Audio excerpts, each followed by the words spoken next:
डाल रहे हैं baking soda. Baking soda baking soda एक बेस है। चलो अभी हम इरोजन देखने के लिए तैयार हो जाइए।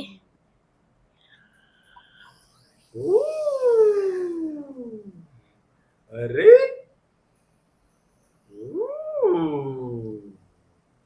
तो ये हो रहा है एक न्यूट्रलाइजेशन रिएक्शन, और ये पूरा ये जो निकला, ये क्यों निकला ये वोल्केनो की तरह? क्योंकि this is an exothermal. Welcome back बच्चों। पढ़ेगा भारत तभी आगे बढ़ेगा भारत, ठीक है? पढ़तो भारत तभी आगे बढ़तो भारत। तो हमारे पास आ चुका है क्यूरियोसिटी ग्रेड 7 जो है, इसका सेकंड चैप्टर आज हम पढ़ने जा रहे हैं। क्या है? एसिड्स।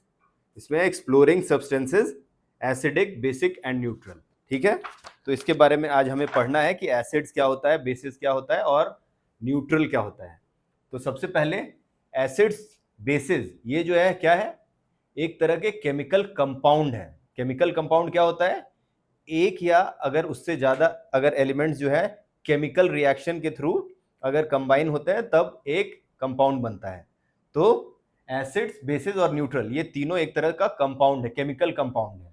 तो एसिड, बेसिस, इसके बारे में हमने तो मतलब यहाँ पे चैप्टर में तो जो है लिखा हुआ है, ठीक है, लेकिन इसका हमारे डेली लाइफ में या हर दिन हम यूज करते हैं। एसिड क्या है, बेस क्या है, ये बाद में हम पढ़ेंगे, लेकिन उसको हम यूज कहाँ कर रहे हैं सबसे पहले ये देखते हैं।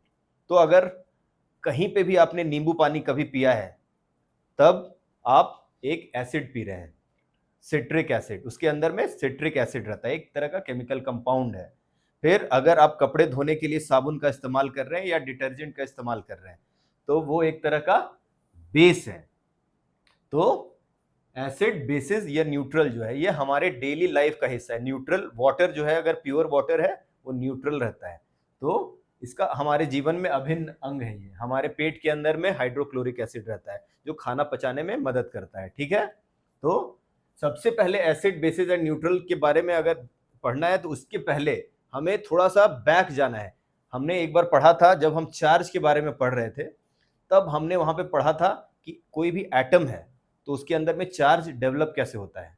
तो एसिड, बेसिस एंड न्यूट्रल में जाने के पहले हमें सबसे पहले पढ़ना पड़ेगा क्या? आयंस के बारे में।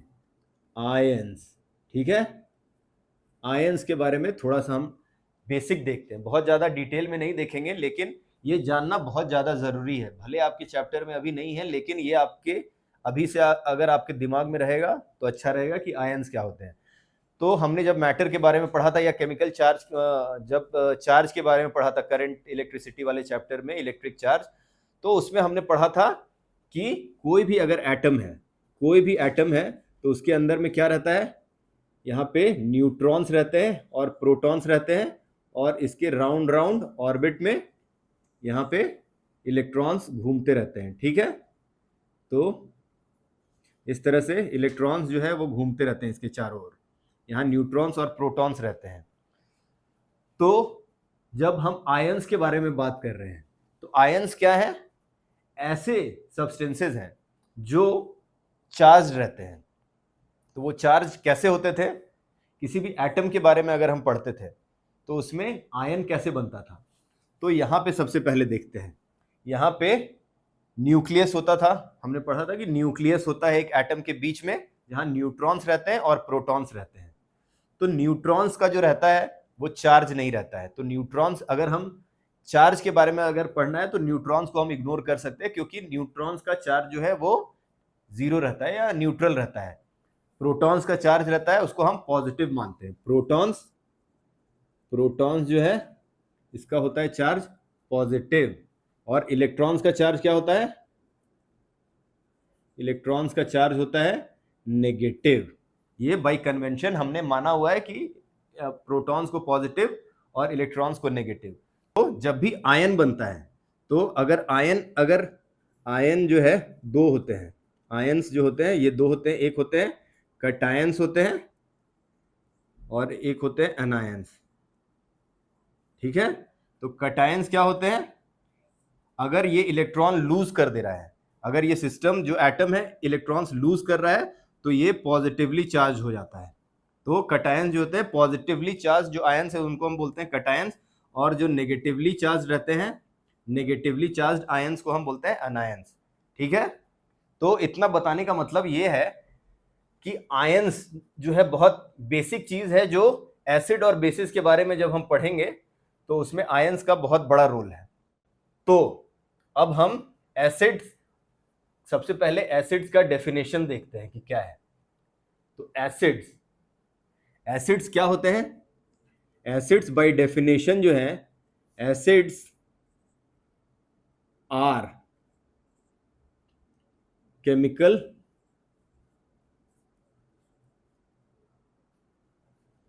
compounds which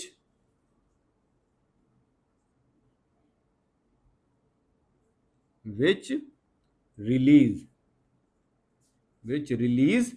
H प्लस मतलब ये H प्लस आयन जो है, हाइड्रोजन का आयन जो है, पॉजिटिव एक इलेक्ट्रॉन लूज कर जाने के बाद हाइड्रोजन एटम जो है वो पॉजिटिवली चार्ज हो जाता है और ये H प्लस आयन रिलीज करते हैं इन प्रेजेंस ऑफ वाटर। ये बहुत इंपॉर्टेंट है कि एसिड तभी एसिड है अगर वाटर के कांटेक्ट में आता है, तभी एसिड है। नहीं तो अगर वो ड्राई एसिड है, जैसे HCl गैस अगर ड्राई फॉर्म में है तो वो लिटमस पेपर का कलर चेंज नहीं करेगा, लेकिन अगर लिटमस पेपर को अगर हम मॉइस्ट कर देते हैं तब वो जो है उसका कलर जो है एसिड के अंदर में ब्लू लिटमस पेपर को वो रेड कर देता है। तो एसिड्स वैसे सब्सटेंसेस हैं विच release H plus ions in presence of water. इसको अगर हम लिखते हैं तो acids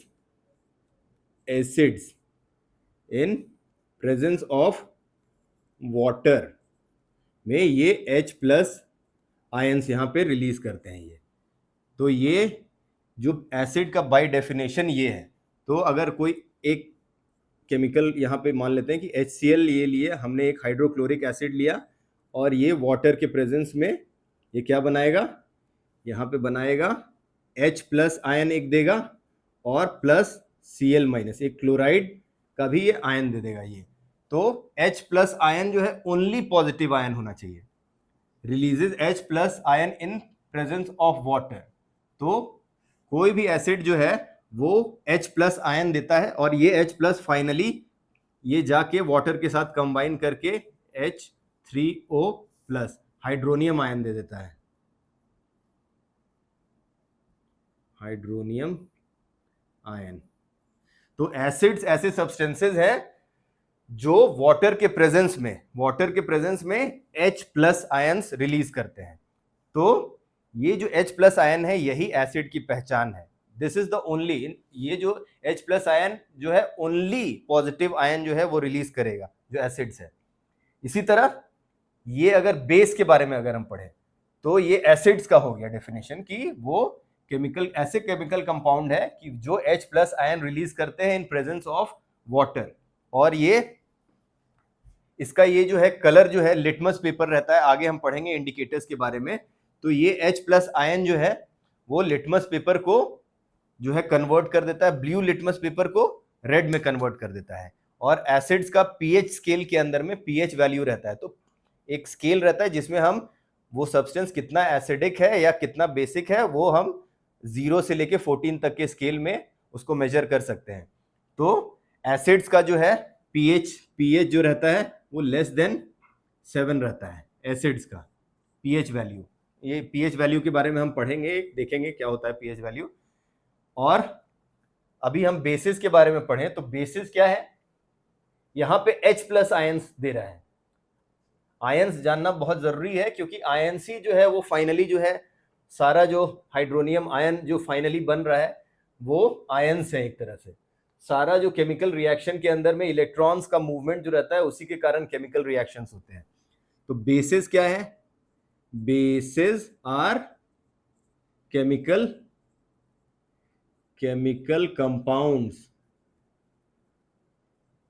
compounds which release OH minus, मतलब हाइड्रोक्साइड आयन ये release OH ion in presence of water, presence of water, ठीक है। तो एसिड्स H प्लस आयन कर रहे थे, यानी वो एक कटायन रिलीज कर रहे थे जो H प्लस आयन था। बेसिस क्या रिलीज करते हैं? OH minus. तो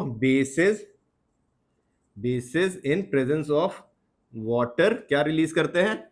OH माइनस जो है, ये आयन जो है वो सॉल्यूशन के अंदर में रिलीज करते हैं, ठीक है। तो बेसिस, इसीलिए इसका ये डेफिनेशन मान लेते हैं कि NaOH करके एक ये बेस है, इन प्रेजेंस ऑफ वाटर ये क्या रिलीज करेगा?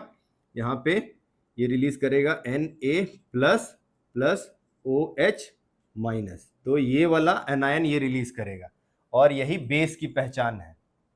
तो जितना ज्यादा ये हाइड्रोक्साइड आयन रहेगा उस सॉल्यूशन के अंदर में, उतना ज्यादा वो बेसिक रहेगा। तो pH वैल्यू इसका क्या रहता है? स्केल इसका ग्रेटर देन 7 रहता है, pH वैल्यू ग्रेटर देन 7 रहता है। और ये रेड लिटमस पेपर को ब्लू में कन्वर्ट करता है। रेड लिटमस पेपर को क्या करता है?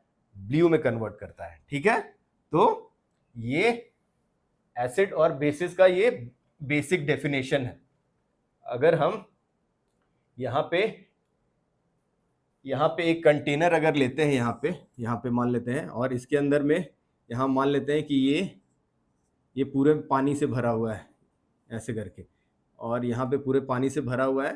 तो ये जो डॉट है, ये जो है H प्लस आयंस का ये डॉट है ये, और यहाँ पे जो है ये क्रॉस जो है वो बाकी जो दूसरे एनायंस है वो है। तो ये H प्लस आयंस है, ये H प्लस, ये H प्लस, इस तरह के। तो जितने ज्यादा H प्लस आयंस रहेंगे उतना ही ज्यादा स्ट्रॉन्ग एसिड रहेगा।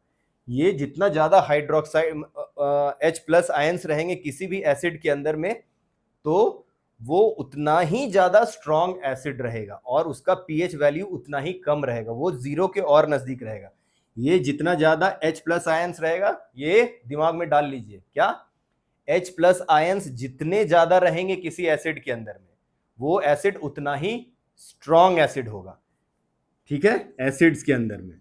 और बेसिस के अंदर में क्या होगा कि यहाँ पे इसी तरह यहाँ पे वाटर है मान लेते हैं, और यहाँ पे OH माइनस आयंस है, यहाँ पे OH माइनस आयंस है, यहाँ OH माइनस आयंस है, इस तरह से करके। और बाकी जो है इस तरह से अलग अलग जो Na प्लस या इस तरह के अनायंस निकले हैं वो हैं। तो बेसिस के अंदर में जितना ज्यादा OH माइनस रिलीज करेगा, हाइड्रोक्साइड आयन जितना ज्यादा रिलीज करेगा, वो उतना ही स्ट्रॉन्ग बेस होगा। तो ये चीज जो है आपके दिमाग में ये बैठा लेना है, ठीक है। चलिए, तो अभी ये pH स्केल के बारे में मैंने बोला था कि pH स्केल क्या होता है। तो pH स्केल अगर ये देखा जाए तो इसका ये बाय डेफिनेशन होता है पोटेंशियल ऑफ हाइड्रोजन स्केल। तो किसी भी एसिड और बेस को जब हम बनाते हैं तो उसका मतलब किसी भी उसका स्ट्रेंथ अगर मेजर करना है तो वो pH स्केल, जैसे हमारे पास एक स्केल रहता है बच्चों, ये सेंटीमीटर का स्केल रहता है, 30 सेंटीमीटर या 15 सेंटीमीटर का जो स्केल रहता है उससे हम लेंथ मेजर कर सकते हैं। इसी तरह किसी भी एसिड या बेस का अगर स्ट्रेंथ मेजर करना है तो वो pH स्केल के अंदर में मेजर कर सकते हैं। तो वो स्केल क्या होता है कि ये एक तरह का लॉगरिथमिक स्केल है। तो जितना ज्यादा उसके अंदर में, उस सॉल्यूशन के अंदर में H प्लस आयंस का कॉन्सेंट्रेशन रहेगा, उतना ही pH का वैल्यू कम रहेगा। क्या रहेगा? H प्लस आयंस जितना ज्यादा रहेंगे उतना ज्यादा pH का वैल्यू KVS कम रहेगा। हाँ, जितना ज्यादा H प्लस आयंस pH का वैल्यू उतना कम, जितना ज्यादा OH माइनस आयंस उतना ज्यादा pH का वैल्यू ज्यादा। और ये लॉगरिथमिक स्केल जो है, ये देखिए, ये वाला स्केल अगर देखा जाए तो ये एक तरह का लॉगरिथमिक स्केल है। ये एक यूनिवर्सल इंडिकेटर हम यूज करते हैं, और एक तरह का हम चार्ट बना लेते हैं। उसमें क्या करते हैं कि एक तरह का ये चार्ट रहता है हमारे पास यूनिवर्सल इंडिकेटर को यूज करके, और उसके अंदर, उस चार्ट के अंदर में हम क्या करते हैं, इस pH स्केल के अंदर में यहाँ पे जो है वहाँ पे ये जो इंडिकेटर है, यूनिवर्सल इंडिकेटर एक रहता है, जो मैं आगे बताऊंगा कि इंडिकेटर्स ऐसे सब्सटेंसेज हैं जो एसिड या बेसिस के प्रेजेंस में अपना कलर चेंज कर लेते हैं और बताते हैं कि मैं एसिड हूं या बेस हूं। लेकिन उसका कलर एब्सोल्यूट नहीं रहता है, मतलब ऐसा नहीं है कि पूरी तरह से रेड हो जाए या पूरी तरह से ये ब्लू हो जाए। उसका कलर जो है वेरी करता है, जैसा कि हम देख सकते हैं 0 पे ये जो है एकदम रेड है, और धीरे धीरे करके ये जब न्यूट्रल के पास आया है तो फिर हल्का ग्रीन के टाइप हो गया, और फिर ये जब 14 के पास गया है तो ये ब्लूइश कट, ये कलर चेंज होता चला जा रहा है। तो पीएच स्केल क्या है कि कोई भी अगर सब्सटेंस का अगर हमें पीएच निकालना है तो अलग अलग प्रकार हैं, तो इसमें हम इंडिकेटर्स को यूज करके एक उसमें ये लाएंगे और वहां पे इंडिकेटर डालेंगे, उसका कलर फिर जो है फाइनली हम क्या करेंगे कि उस कलर को मैच करके देखेंगे कि अच्छा इससे मैच कर रहा है क्या, इस कलर से जो नियरेस्ट मैच मिलेगा तो उसका अप्रोक्सीमेट पीएच वैल्यू हम वो मान लेंगे उस सॉल्यूशन का या उस एसिड या बेस का। तो ये हो गया एक तरह से इस स्केल को यूज करके हम कैसे मेजर कर सकते हैं उसका पीएच वैल्यू। पीएच स्केल क्या है, एक तरह का स्केल है जो एसिड या बेसिस का जो है स्ट्रेंथ मेजर करता है, ठीक है। लेकिन आज के डेट पे डिजिटल जो है ये मीटर्स, डिजिटल स्केल्स भी आ गए हैं जिसमें हम डायरेक्टली इलेक्ट्रोड्स को यूज करके वहां पे एसिड या बेस के अंदर में अगर डालेंगे तो वो जो है बता देंगे कि कितना एसिड या कितना बेसिक है, वो डिजिटल मीटर पे डिस्प्ले कर देता है। तो ये पीएच स्केल के बारे में हो गया, ठीक है। तो अभी हम पढ़ेंगे इंडिकेटर्स के बारे में, ठीक है।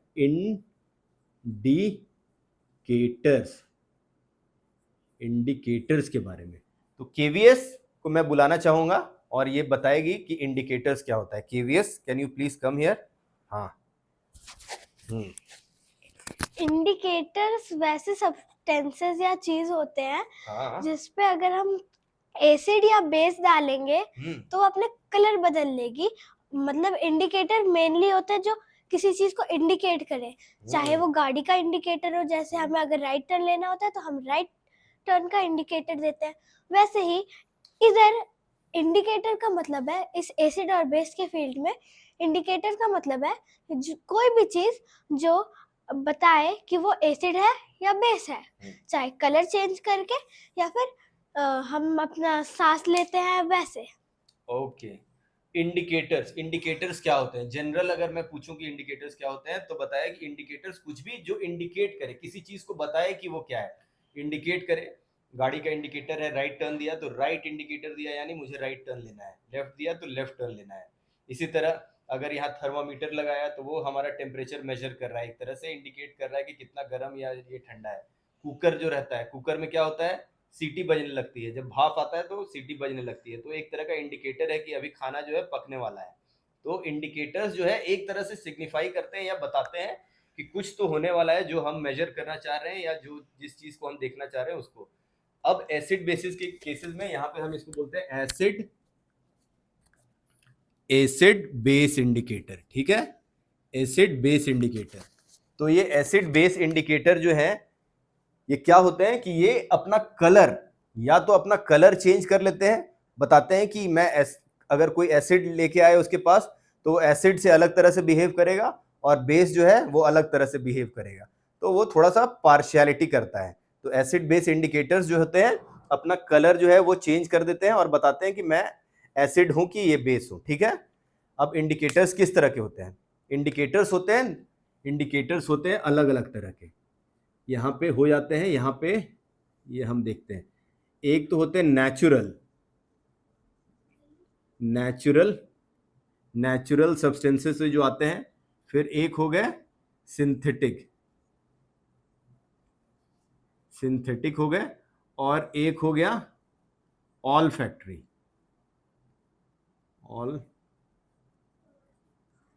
Factory indicator. तो नेचुरल इंडिकेटर्स ऐसे इंडिकेटर्स हैं जो नेचुरल सब्सटेंसेस से मिलते हैं। मान लेते हैं कि जैसे हमारा जो लिटमस पेपर है, तो बुक के अंदर में भी हमारे दिया हुआ है कि वो लिचेंस से वो जो है लिटमस पेपर बनाया जाता है। लिचेंस एक तरह का जो प्लांट जो रहता है ये मॉसेस की तरह का, तो उस तरह से ये वहां से निकाले जाते हैं, तो वो भी एक नेचुरल इंडिकेटर है। तो यहाँ पे नेचुरल इंडिकेटर्स में आ गए लिचेंस, आ गए लिचेंस नहीं, लिटमस पेपर। यहाँ पे लिटमस पेपर आ गया, लिटमस पेपर हो गया। फिर हम क्या करते हैं, और भी बहुत सारे हम घर में भी इंडिकेटर्स बना सकते हैं, एसिड बेस इंडिकेटर। तो उसके लिए हम टर्मरिक जो हल्दी है, टर्मरिक पेपर को यूज करके उस एक पेपर में उसको टर्मरिक से उसको ये भिगा के ये रख देते हैं, और ये मैं दिखाता हूँ, ये एक तरह का ये टर्मरिक पेपर को यूज करके भी हम एसिड बेस इंडिकेटर बना सकते हैं। ठीक है, फिर उसके बाद हम जो एक हाइबिस्कस का जो फ्लावर रहता है उसको गुड़हल बोलते हैं शायद, तो उसको ये है हमारे पास, हाँ, तो गुड़हल करके ये है, इसका भी हम बना सकते हैं। तो गुड़हल जो हाइबिस्कस फ्लावर है इसका हम बना सकते हैं। तो इस तरह के हम नेचुरल इंडिकेटर्स जो है और भी बहुत सारे रहते हैं। बीट रूट जो हो गया, फिर उसके बाद जो ये यहाँ पे और क्या हो गया, पर्पल ये कैबेज हो गया। तो और बहुत सारे इस तरह के नेचुरल इंडिकेटर्स बहुत सारे हैं एसिड बेस। ये क्या करते हैं कि अपना कलर जो है एसिड के प्रेजेंस में, एसिड और बेसिस से इसके ये जो है वहां पे कलर जो है अलग अलग चेंज, एसिड में अलग कलर देंगे और बेसिस पे अलग कलर देंगे।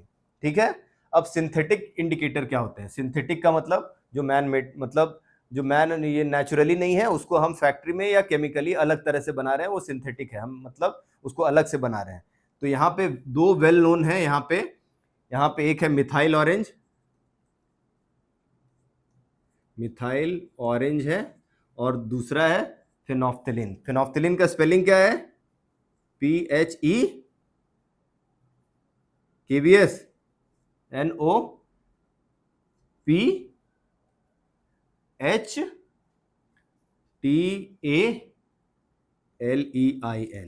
तो मिथाइल ऑरेंज और फिनोफ्थलीन ये दो सिंथेटिक इंडिकेटर्स हैं जिसके बारे में, ये बहुत ज्यादा वेल नोन इंडिकेटर्स है। ठीक है, अब ये इंडिकेटर्स तो ऐसे इंडिकेटर्स हैं कि ये जो है हम क्या बोलते हैं, जो अपना कलर देख के बता सकते हैं और हम देख सकते हैं, लेकिन मान लेते हैं कि किसी को देखना नहीं आता है, वो कैसे पता करे कि ये इंडिकेटर्स किस तरह, मतलब ये एसिड है कि बेस है, कैसे पता करेगा? तो ऑल फैक्ट्री एक तरह का हमारे जो सेंस ऑफ स्मेल है वहां पे, हमारे नोज के अंदर में ये रहते हैं, ऑल फैक्ट्री नर्व्स रहते हैं, तो वहां पे से आता है ऑल फैक्ट्री इंडिकेटर्स। तो ये अपना एसिड और प्रेजेंस के जो है वहां पे प्रेजेंस में अपना जो है स्मेल जो है वो चेंज कर लेते हैं। जैसे अनियन है, अनियन हो गया, फिर क्लोव ऑयल हो गया ये, फिर उसके बाद वेनिला एसेंस हो गया, वेनिला एसेंस। तो इस तरह के ये जो है ऑल फैक्ट्री इंडिकेटर्स जो है ये एसिड और बेसिस के प्रेजेंस में अपना जो है स्मेल ही चेंज कर लेते हैं। अभी एसिड्स और बेसिस के बारे में हम एक चार्ट बनाते हैं। ठीक है, अब इस चार्ट को हम देखते हैं कि वो चार्ट के अंदर में क्या है। तो पॉज कर दो। तो एसिड और बेसिस के बारे में ये जो है हम बेसिक ये अगर डिफरेंशिएट करना चाहें तो कैसे करेंगे? तो सबसे पहले एसिड का जो टेस्ट होता है, टेस्ट करना नहीं है लेकिन नॉर्मल लाइफ में हम करते हैं, जो हम नींबू पानी पी रहे हैं या जो सिट्रस फ्रूट्स खा रहे हैं वो खट्टे रहते हैं, तो कोई भी चीज खट्टा है तो एसिड है। एसिड जो है उनका टेस्ट जो है वो सॉर मतलब खट्टा है, तो हर खट्टी चीज एसिड नहीं होती है, लेकिन एसिड जो है अपने आप में उसका टेस्ट खट्टा ही होगा। इसी तरह बेसिस जो है वो बिटर इन टेस्ट रहते हैं, तो बिटर इन टेस्ट रहते हैं। तो बेसिस, ऐसा नहीं है कि हर बिटर चीज बेस है, ये जरूरी नहीं है, लेकिन बेसिस का जो टेस्ट है वो बिटर है और वो किस तरह का रहता है? सोपी रहता है। सोपी मतलब फिसलन जैसा रहता है। तो सोप सॉल्यूशन जो है ये एक तरह का बेस है, उनका ये प्रॉपर्टी है कि वो ये जो है बेसिस जो है बिटर इन टेस्ट रहेंगे और सोपी रहेंगे। लेकिन हर चीज को तो हम टेस्ट करके नहीं बता सकते हैं कि ये एसिड है कि बेस है, इसीलिए हम इंडिकेटर्स यूज करते हैं। तो जब इंडिकेटर्स के बारे में बता रहे थे तो वहां इंडिकेटर्स हम इसीलिए यूज करते हैं क्योंकि हम एसिड या बेस जो है उसको टेस्ट करके हर चीज को नहीं दे सकते, क्योंकि स्ट्रॉन्ग एसिड्स या स्ट्रॉन्ग जो बेस रहते हैं वो बहुत ही हार्मफुल रहते हैं, वो हमारे स्किन को जला सकते हैं। ठीक है, और अगर स्ट्रॉन्ग एसिड है और स्ट्रॉन्ग बेस एक है, बहुत मान लेते हैं, तो उन दोनों में हार्मफुल ज्यादा कौन है, बहुत बार ये पूछते हैं। तो एसिड्स जो है वो अगर बहुत स्ट्रॉन्ग एसिड है और एक स्ट्रॉन्ग बहुत ज्यादा बेस है, तो एसिड जो है वो ऊपरी स्किन को जलाता है, उसके बाद जो है वो प्रिवेंट करता है नीचे जाने से, वो रुक जाता है वहां पे रिएक्शन के बाद। लेकिन बेसिस जो है वो ज्यादा खतरनाक होते हैं क्योंकि वो इनर लेयर तक को डैमेज कर लेते हैं। तो इसीलिए बच्चों ये एसिड और जो बेसिस है इनसे थोड़ा सा संभल के काम करना पड़ता है। जो आप अगर लैब में भी रहते हैं तो उनको मतलब किसी गार्जियन या किसी टीचर के प्रेजेंस में ही उसको यूज़ करें, ऐसे हमें यूज़ नहीं करना है। जो हमारे घर में जो एसिड्स रहते हैं, जो हमारे फ्रूट्स में पाए जाते हैं, या जो भी हमारी जो भी खट्टी चीज़ है उसमें पाए जाते हैं, वो उतने स्ट्रॉन्ग एसिड नहीं रहते हैं। इसके साथ ही बहुत बार देखा होगा कि हमारे जो ये एंट्स हैं, जो हमें एंट काट लेता है या हनी बी काट लेती है, तो बहुत ज़्यादा जलन होने लगती है। तो क्या होता है, वहाँ पे उनके अंदर में एक वो फॉर्मिक एसिड रहता है, वो रिलीज़ कर देते हैं। तो फॉर्मिक एसिड जो है वो रिलीज़ करने के कारण वो हमें बहुत जलन होने लगती है। तो वहाँ पे क्या करते हैं, हम कोई बेस लगा लेते हैं, तो वो न्यूट्रलाइजेशन हो जाता है। अभी हम आगे पढ़ेंगे कि न्यूट्रलाइजेशन क्या होता है, ठीक है। तो ये डिफरेंस जो है आपको याद रखना है, एसिड और बेसिस का ये बेसिक डिफरेंस जो ऊपर ऊपर है, ये डिफरेंस है। एसिड्स सॉर और ये बिटर, ये H प्लस आयन रिलीज करता है, ये OH माइनस आयन रिलीज करता है, हाइड्रोक्साइड आयन। ये ब्लू लिटमस को रेड में कन्वर्ट करता है एसिड, और बेसिस क्या करते हैं, रेड लिटमस को ब्लू में कन्वर्ट करते हैं। पीएच स्केल में इसका वैल्यू जो है 7 से कम रहता है, और यहाँ पे पीएच स्केल में इसका वैल्यू 7 से ज्यादा रहता है बेसिस का।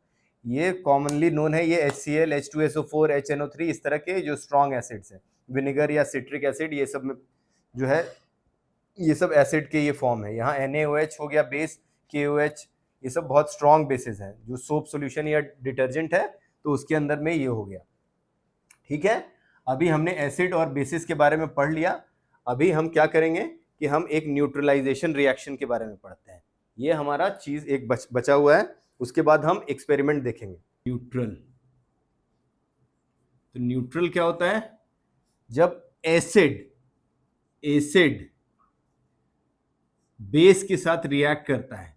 एसिड जब बेस के साथ रिएक्ट करता है, तब ये क्या बनाता है, salt plus water. Salt plus water बनाता है, प्लस ये हीट जनरेट करता है। यहाँ पे एक तरह का हीट जनरेट करता है, ठीक है। तो एसिड और बेस जो है सॉल्ट प्लस वाटर, और साथ में ये हीट जनरेट करता है। तो इस रिएक्शन को हम बोलते हैं न्यूट्रलाइजेशन रिएक्शन बोलते हैं। तो एसिड और बेस एक न्यूट्रलाइजेशन रिएक्शन में सॉल्ट प्लस वाटर ये देते हैं, तो ये न्यूट्रलाइजेशन रिएक्शन इसको बोलते हैं। जैसे हनी बी काटती है, तो वो फॉर्मिक एसिड हमारे जो है शरीर में रिलीज करती है। तो वहां पे हम क्या करते हैं, कोई बेस अगर हमारे पास मिला या कोई आयरन का ये पीस मिलता है, तो उसको हम घस लेते हैं। तो वो एक तरह का न्यूट्रलाइजेशन रिएक्शन करके, और वो जो है उसको न्यूट्रलाइज कर देता है, जिससे हमारी जलन कम हो जाती है। तो मान लेते हैं कि यहाँ एक एसिड है, यहाँ पे HCl प्लस एक बेस है NaOH। तो ये क्या दे देगा, H प्लस यहां से निकलेगा, और यहाँ पे तो ये एक सॉल्ट दे देगा, सॉल्ट प्लस वाटर। NaCl क्या हो गया, सॉल्ट हो गया, प्लस वाटर अब प्लस हीट जो है, ये तो एक्सोथर्मिक रिएक्शन रहता है। ये न्यूट्रलाइजेशन रिएक्शन रहता है एक्सोथर्मिक रिएक्शन। क्या बोलते हैं, एक्सोथर्मिक मतलब वो हीट रिलीज करता है। एक्सोथर्मिक रिएक्शंस वो होते हैं जो हीट रिलीज करते हैं। तो acid reacts with base to give salt plus water और प्लस हीट, तो इसको हम बोलते हैं न्यूट्रलाइजेशन रिएक्शन। तो न्यूट्रलाइजेशन रिएक्शन होके क्या होता है कि पीएच जो है वो 7 के आसपास आने की कोशिश करता है। अगर एकदम कंप्लीटली न्यूट्रलाइज हो गया, अगर इक्वल स्ट्रेंथ में ये एसिड था और इक्वल स्ट्रेंथ में बेस था, और दोनों का मतलब ये जो स्ट्रेंथ था बराबर था, तो वो न्यूट्रलाइजेशन रिएक्शन के बाद फाइनली एकदम पीएच स्केल पे उसका वैल्यू हो जाएगा 7। तो ये हो जाता है न्यूट्रलाइजेशन रिएक्शन, इसको बोलते हैं। इसके बाद एक चीज और है कि ये एंड्स के बारे में हमने पढ़ा। इसके बाद एसिड रेन एक चीज होता है। एसिड रेन के बारे में भी हमारे बुक में दिया हुआ है। वो क्या होता है,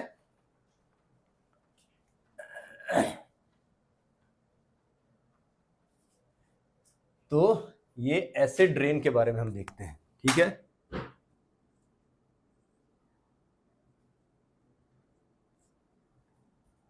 एसिड रेन क्या होता है कि जब हमारे ये गाड़ियां जो है बहुत पोल्यूट करती हैं, उससे धुआं निकलता रहता है हमेशा, तो वहां से धुआं निकलता रहता है, तो सल्फर डाइऑक्साइड या फिर और भी nitrogen nitrogen nitrogen nitrogen dioxide या इस तरह की चीज़ें यहाँ से निकलती रहती हैं।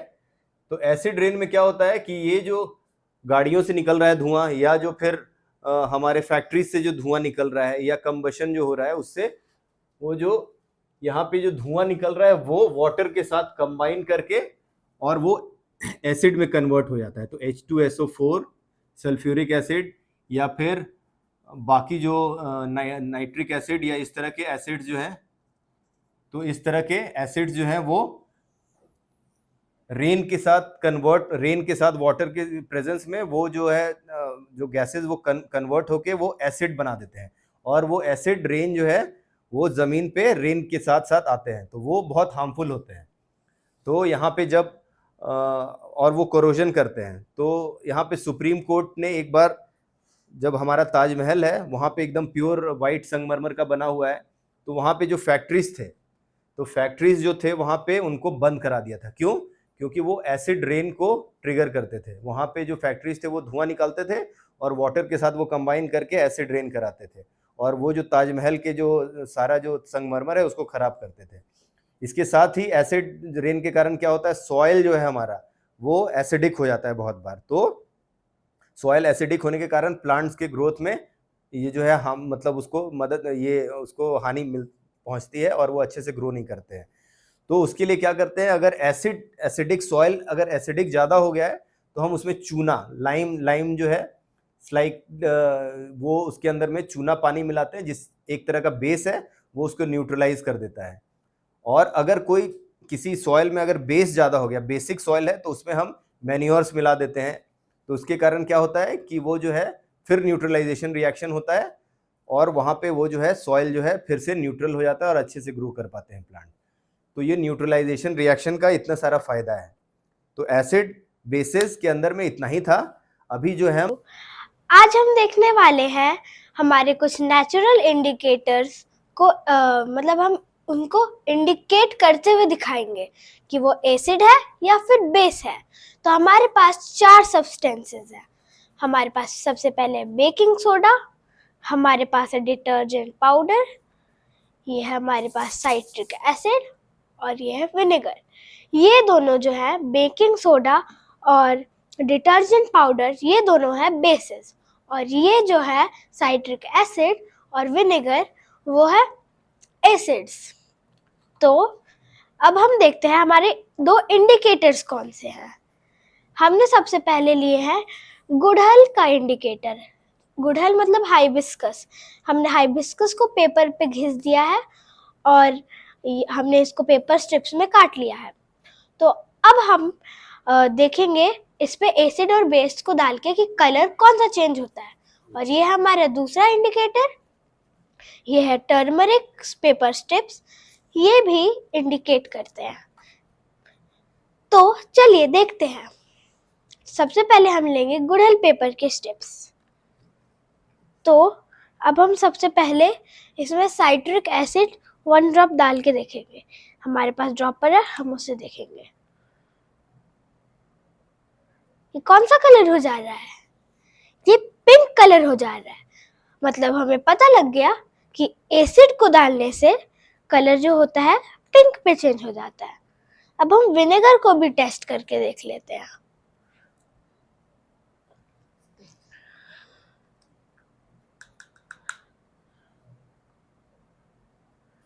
जैसे कि हम देख सकते हैं विनेगर को भी डालने से कलर पिंक पे हो जा रहा है। मतलब हमें पता लग गया कि जब हम गुड़हल फ्लावर के पेपर स्ट्रिप्स पे एसिड डालते हैं उसका कलर हो जाता है पिंक। ओके। तो अब हम देखते हैं गुड़हल पेपर के स्ट्रिप्स में बेस डाल के। ओके। ये है स्ट्रिप, हमारे पास है डिटर्जेंट पाउडर का सॉल्यूशन।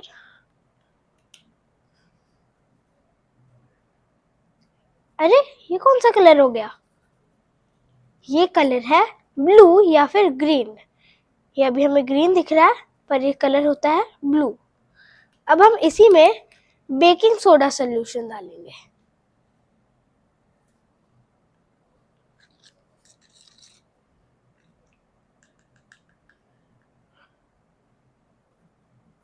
इससे भी कलर क्या हो जा रहा है, ग्रीन या ब्लू जो भी है। तो बहुत अच्छे से नहीं दिख रहा है, लेकिन हाँ थोड़ा तो कलर चेंज हुआ है इसका। तो मतलब हमें पता लग गया कि हम अगर हम गुड़हल पेपर के स्ट्रिप्स पे बेस डालते हैं तो उसका कलर कैसा हो जाता है, ब्लू। ब्लू या ग्रीनिश, ग्रीन यस, ग्रीन। मतलब अगर हम गुड़हल पेपर के स्ट्रिप्स और गुड़हल पेपर के इंडिकेटर पे एसिड डालते हैं तो कलर हो जाता है पिंक। और जब हम गुड़हल पेपर के इंडिकेटर पे बेस डालते हैं तब कलर हो जाता है ब्लू। हमारा फर्स्ट इंडिकेटर का टेस्ट हो चुका है। अब हम मूव ऑन करते हैं अपने सेकंड इंडिकेटर पे, जो कि है टर्मरिक पेपर स्ट्रिप्स।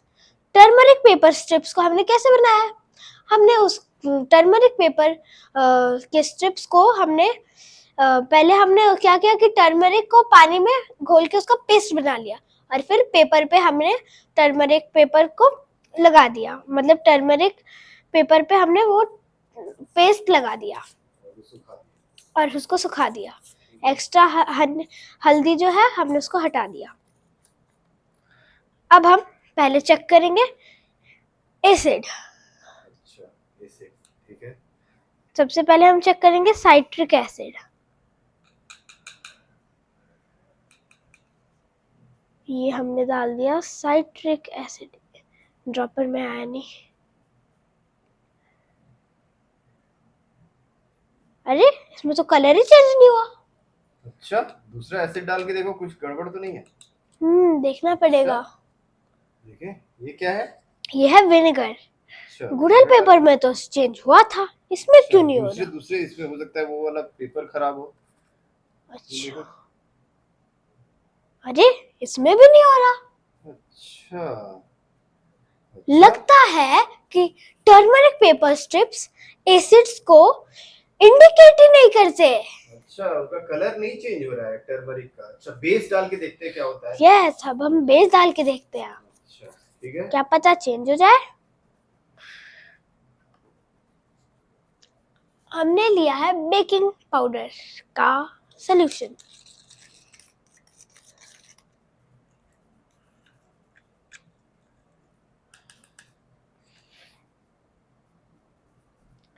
हाँ, ये तो चेंज हो जा रहा है। ये तो रेड या ऑरेंज कलर बदल जा रहा है इसका। और ये को क्या डाला था, बेकिंग सोडा का मिक्सचर। अच्छा, बेकिंग सोडा। फिर अब हम डाल के देखते हैं डिटर्जेंट। अच्छा,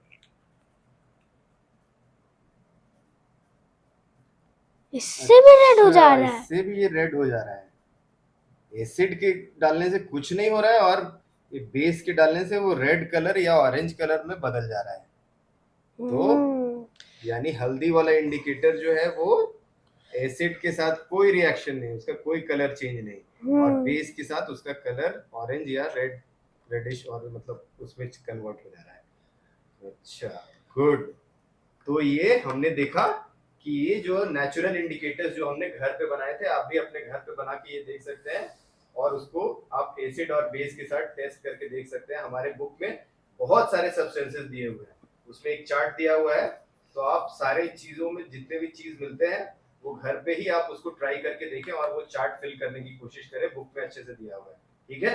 अभी न्यूट्रलाइजेशन रिएक्शन मैंने बताया था कि हमने देखा था कि एसिड और बेस को कंबाइन करते हैं या रिएक्ट दोनों करते हैं तो सॉल्ट, वाटर और हीट जनरेट करते हैं। तो अब केवीएस दिखाएगी एक न्यूट्रलाइजेशन रिएक्शन। क्या है हमारे केवीएस के पास?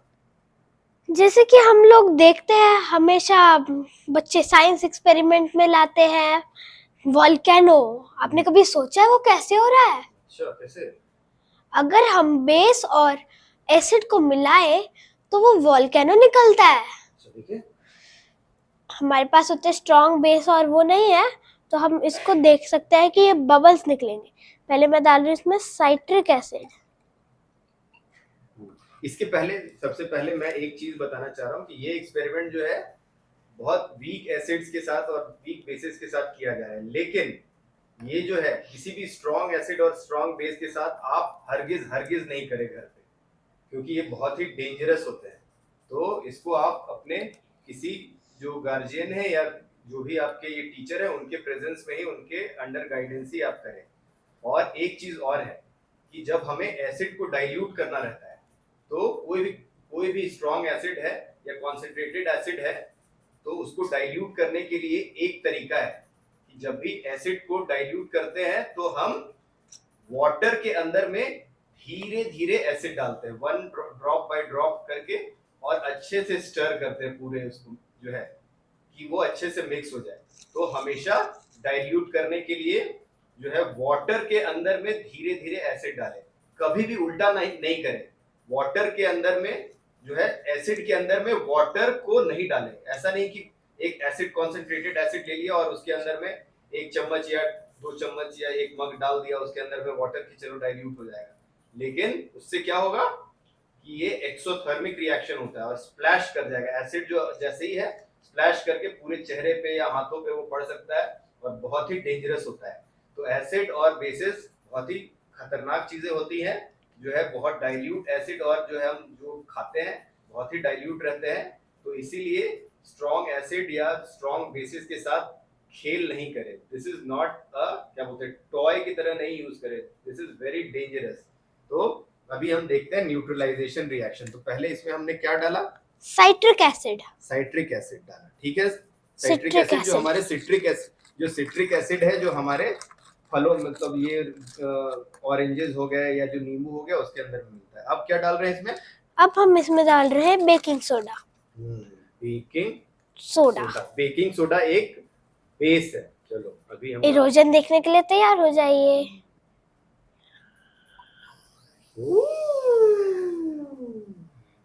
अरे